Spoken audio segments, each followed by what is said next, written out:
नमस्कार मित्रांनो, काळाच्या ओघात हरवलेले क्षण आज पुन्हा आठवूया. या पाठामधून आपल्याला ते दिवस पुन्हा भेटणार आहेत. पाखऱ्या. आबांनी आपल्या बैलाचे नाव पाखऱ्या ठेवले होते. तो घरच्या गाईचा खोंड होता. तो उंच होता आणि लांबही होता. शिंगे टोकदार होती. वशिंड ऐटदार होते. शेपटाचा गोंडा काळाभोर होता. त्याच्या एकाच डिरकीने कृष्णाकाठ दुमदुमून जाई. आबांनी त्याला झुंज खेळायला शिकवले होते. पहाटे ते त्याला पळवून आणत. मग त्याला भरडा चारत असत. कधी कणकीचे गोळे तर कधी तुपात भिजवलेले रोट चारत. बेंदूर सणाला तेलातून अंडी पाजत असत. रानातून हिरवेगार आणि कोवळे लुसलुशीत गवत आणून घालत. मक्याची कोवळी कणसे पाखऱ्या फार आवडीने खाई. आबांना पाखऱ्याशिवाय दुसरे काही सुचत नसे. ते त्याला जीवापाड जपत. पाखऱ्याने प्रत्येक ठिकाणी झुंज जिंकून आबांना बक्कळ पैसा दिला होता. त्या पैशातून आबांनी मळा विकत घेतला होता. आबा श्रीमंत झाले होते. घरची परिस्थिती चांगली झाली होती. आबांनी टोलेजंग वाडा बांधला होता. आता अनेक दुभती जनावरे दावणीला होती. आबांचा पाखऱ्या या नावाने साऱ्या पंचक्रोशीत तो खोंड प्रसिद्ध होता. कृष्णा वारणेच्या संगमावर वसलेले हरिपूर गाव पाखऱ्यामुळेच प्रसिद्धीस आले होते.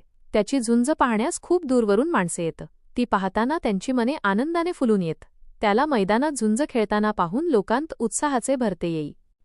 एकदा गुढेगावच्या प्रसिद्ध बैलाबरोबर पाखऱ्याची झुंज होती.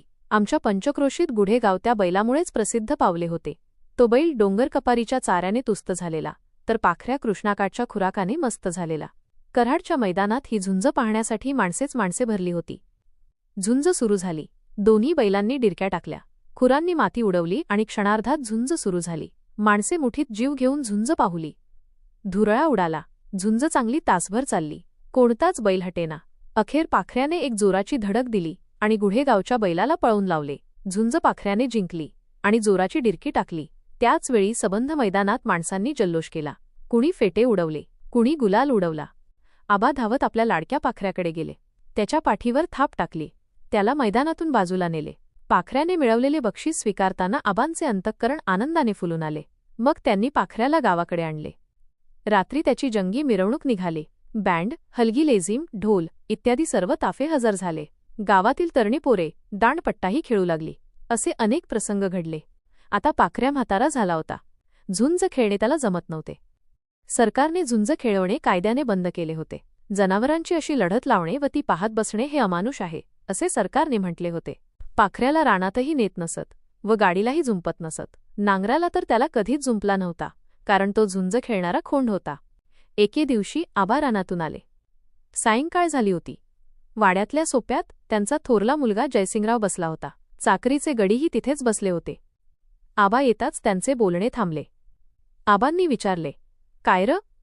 असं का गप झालाय? काय बेत हाय?" "काय न्हाय," एक गडी हळूच बोलला. "काय जयसिंगराव, काय चाललंय?"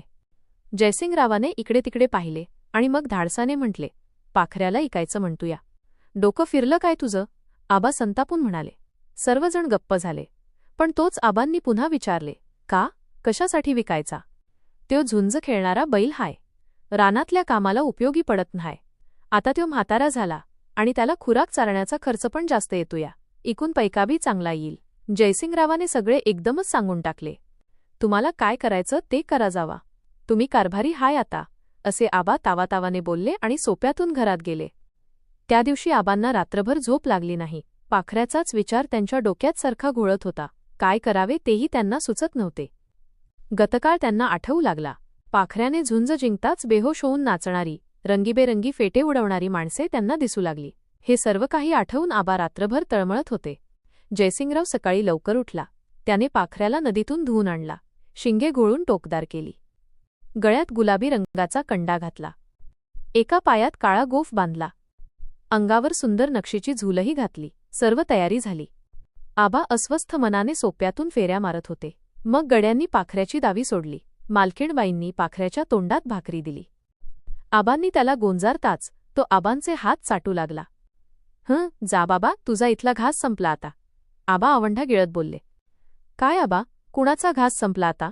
असे विचारत आबांचे एक जिवलग स्नेही तात्या वाड्यात आले. आबा काहीच बोलले नाहीत. "काय गडबड आहे जयसिंगराव?" तात्यांनी विचारले. "विकायला घेऊन निघालोय पाखऱ्याला." "विकायला?" "होय तात्या." "का बाबा?" "आता तो म्हातारा झालाय. शेतीची कामही त्याला जमत नाहीत." "म्हणून विकता?" तात्यांनी आपला आवाज चढवून विचारले. होय, आणि झुंज खेळेला बैल म्हणून त्याला खानाहीन लई लागतोया, तोही खर्च इनाकारणी. यावर तात्या गप्प झाले व सर्वांच्याकडे पाहत राहिले. सोप्यात आबाही सर्वांच्याकडे पाहत शांत उभे होते. थोडा वेळ कुणीच काही बोलले नाही.